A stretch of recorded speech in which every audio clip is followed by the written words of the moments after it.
Shalom, selamat pagi Bapak Ibu rekan-rekan yang diberkati Yesus Kristus. Dengan penuh sukacita di pagi hari ini saya rindu menyapa Bapak Ibu Saudara semua melalui program Motivasi Pagi. Firman Tuhan yang hendak saya bagikan bagi kita semua pada saat pagi hari yang indah ini terambil di dalam Injil Yohanes pasal 3 ayat yang ke-30 yang berbunyi demikian. Ia harus makin besar, tetapi aku harus makin kecil. Amin. Bapak Ibu Saudara yang diberkati Yesus Kristus, bagian firman Tuhan ini mengisahkan kesaksian Yohanes Pembaptis tentang Yesus. Pada saat itu Yohanes sudah cukup terkenal karena pewartaannya, cara hidupnya, dan pembaptisan yang dilakukannya. Sejumlah orang menggabungkan diri dan menjadi pengikutnya. Suatu ketika Yohanes ditanyai mengenai pembaptisannya dan pembaptisan yang dilakukan oleh para murid Yesus. Yohanes menyadari bahwa dirinya adalah utusan untuk mempersiapkan kedatangan Sang Mesias. Ia memberikan kesaksian yang tepat dan benar tentang Yesus, Sang Mesias itu. Katanya, ia harus makin besar, tetapi aku harus makin kecil. Yohanes sadar saatnya tiba untuk Yesus melanjutkan pelayanannya, dan kini saatnya Yesus untuk tampil.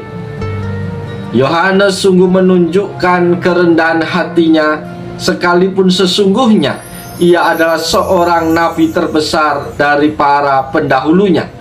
Karena ia adalah nabi terakhir dalam nubuat perjanjian lama, dan ia adalah nabi pertama dalam sejarah perjanjian baru. Dan Yesus pun memberi kesaksian tentang Yohanes bahwa ia adalah manusia yang terbesar di antara yang pernah dilahirkan perempuan di dunia ini.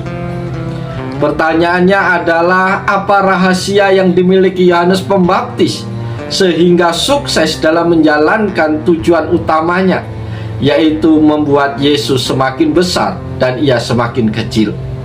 Lewat bagian firman Tuhan ini kita belajar ada dua hal penting yang menjadi rahasia kerendahan hati Yohanes Pembaptis. Yang pertama adalah karena kerendahan hati. Bila kita melihat latar belakang kehidupan Yohanes Pembaptis, maka kita akan menemukan bahwa sebenarnya begitu banyak hal yang ia miliki, yang dapat ia banggakan. Seperti garis keturunan. Yohanes Pembaptis lahir dari sepasang suami istri keturunan Harun, suatu keturunan yang mempunyai posisi terhormat di mata masyarakat. Karena kita tahu bahwa hanya keturunan Harun saja yang boleh melayani di rumah Tuhan. Dengan demikian maka ayahnya juga seorang imam, di mana hal ini berarti secara otomatis Yohanes Pembaptis berhak atas jabatan imam yang terhormat itu, beserta dengan segala hak istimewa yang dimiliki oleh seorang imam. Sementara Tuhan Yesus, sekalipun dia berasal dari keturunan Daud, namun ia hanyalah seorang yang lahir dari keluarga yang sederhana, keluarga tukang kayu, bukan pengusaha kayu ataupun bos dari pengusaha kayu. Dia berasal dari keluarga miskin, bahkan kelahirannya pun dengan cara yang sangat hina bila dibandingkan dengan kelahiran Yohanes Pembaptis.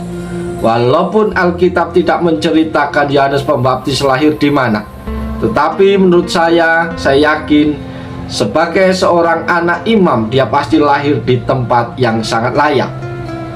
Itu yang pertama yang menjadi latar belakang kehidupan Yohanes Pembaptis. Yang kedua, bagaimana dia bisa merendahkan dirinya dengan luar biasa, memiliki kerendahan hati yang luar biasa, padahal dia punya kelebihan, yaitu keahlian berkhotbah. Saudara-saudara yang dikasihi Tuhan, pada waktu itu Yohanes Pembaptis tidak berkhotbah di sinagoge atau tempat ibadah orang Yahudi. Yohanes Pembaptis juga tidak berkhotbah di tempat-tempat umum lainnya, yang dapat membuka kesempatan bagi banyak orang untuk datang mendengarkan dia. Yohanes Pembaptis berkhotbah di padang gurun. Tidak ada orang yang mau datang ke padang gurun, apalagi tinggal di sana. Ini menunjukkan betapa sepi dan sunyinya tempat itu. Gersang dan daerah ini berada di sekitar sungai Yordan. Namun yang menakjubkan adalah justru banyak orang yang mau datang dari Yudea dan dari Yerusalem untuk mendengarkan khotbahnya. Tidak seperti para pengkhotbah zaman ini yang menjadi daya tariknya bukan khotbahnya, tetapi tempatnya, yaitu di mal-mal, gedung-gedung bertingkat, gedung-gedung mewah, gereja-gereja yang besar. Bapak Ibu yang dikasihi Tuhan, meskipun Yohanes Pembaptis punya latar belakang yang luar biasa, tetapi dia memiliki kerendahan hati yang sungguh. Bagaimana dengan Bapak Ibu dan saya? Apakah prestasi, latar belakang keluarga, kemampuan, keahlian itu menjadi penghalang bagi kita untuk merendahkan hati seperti Yohanes Pembaptis yang luar biasa? Hal yang kedua yang menjadi rahasia kesuksesan Yohanes Pembaptis menjalankan misinya, yaitu supaya Tuhan makin besar dan ia makin kecil, adalah jiwa pengorbanan. Saudara-saudara, apa yang dikorbankan oleh Yohanes Pembaptis untuk membesarkan Yesus? Jawabannya adalah dia mengorbankan segala-galanya, menjadi semakin kecil untuk orang lain. Semakin besar merupakan suatu pengorbanan yang sangat besar. Pelayanan Yohanes Pembaptis adalah segala-galanya yang ia miliki. Melayani Tuhan bukanlah pekerjaan sampingan atau part-time atau side job bagi Yohanes Pembaptis. Juga bukan untuk mengisi waktu luang. Namun seluruh karir, seluruh hidup, tenaga, potensi yang ada dalam dirinya dipergunakan semaksimal mungkin dalam pelayanan. Dia sudah menyerahkan dan mengabdikan seluruh hidupnya untuk melayani. Saudara-saudara yang diberkati Tuhan, maka sangatlah wajar sebenarnya kalau Yohanes Pembaptis mengejar kebesaran lewat pelayanannya. Minimal ia ingin menjadi imam besar dan terkenal. Atau dalam konteks sekarang mungkin sangat wajar jika Yohanes Pembaptis ingin menjadi seorang pendeta besar yang terkenal, pengkhotbah besar atau hamba Tuhan yang mengikuti banyak pengikut. Namun semua keinginan itu telah dimatikan oleh Yohanes Pembaptis. Dan sebaliknya justru ia rela menjadi semakin kecil, asalkan Tuhan Yesus semakin besar. Ini adalah sebuah pengorbanan yang besar. Bapak Ibu yang dikasihi Yesus Kristus, oleh karena jiwa pengorbanan ini, Yohanes Pembaptis tidak pernah sekalipun dalam pelayanannya mencuri kemuliaan Tuhan untuk dirinya sendiri. Bahkan pada satu kesempatan ketika orang-orang bertanya tentang siapakah dia, dan mereka mau menyamakan dia dengan Nabi Elia, bahkan Mesias, dia berkata, bukan Elia, aku bukan Mesias. Maka kalau kita lihat pusat pemberitaannya bukanlah dirinya sendiri, tetapi Yesus Kristus. Berbeda dengan pengkhotbah, pelayan Tuhan pada masa sekarang yang seringkali lebih banyak memberitakan tentang dirinya sendiri daripada memberitakan Tuhan Yesus. Yohanes Pembaptis seringkali dalam pemberitaannya berkata, sesudah aku. Oleh karena itu ketika murid-muridnya datang kepadanya memberitakan bahwa banyak orang mengikut Yesus, ia tidak merasa tersaingi, tetapi justru pada saat itulah ia merasakan kesuksesannya, yaitu sukses membawa banyak orang datang kepada Kristus. Sehingga ia berkata, itulah sukacitaku, dan sekarang sukacitaku itu penuh. Karena itu sebagai pengikut Yesus, kita harus menyadari bahwa kita harus mempopulerkan nama Yesus daripada diri kita sendiri.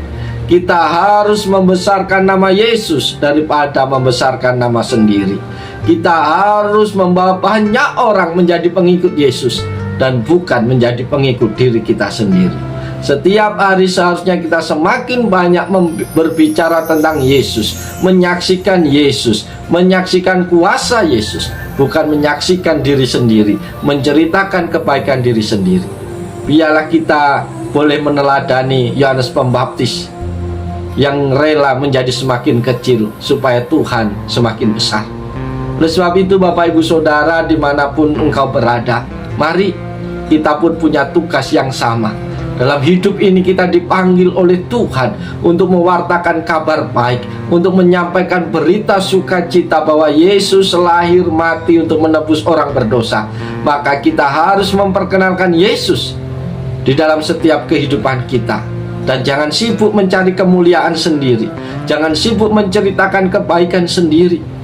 Biarlah banyak orang diberkati melalui kuasa Yesus, dan kita semakin kecil.